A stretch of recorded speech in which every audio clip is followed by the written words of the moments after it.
Another trick that bears Teller's signature is called shadows. It's a trick unlike any you're likely to see, and was developed by him when he was still a teenager.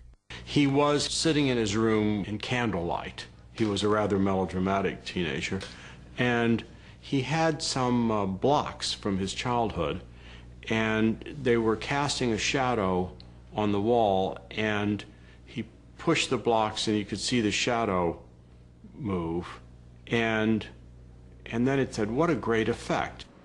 Shadows is probably the best bit in our show. It's a perfect example of a trick that you have the image you want. And the image doesn't have to be a rose falling apart from the shadow, but something falling apart, the shadow being more important than that.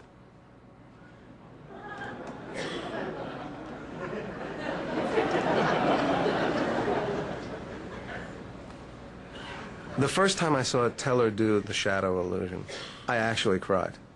There are moments when magic is so poetic that it just catches me. Nobody knows how it's done, and no one will figure it out, but that doesn't matter.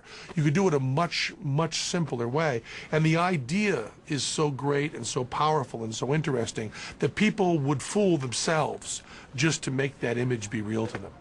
The notion of envisioning that illusion and carrying it out so beautifully, so delicately and small and simple. You know, I've seen it at least a dozen times live, and it always gets me.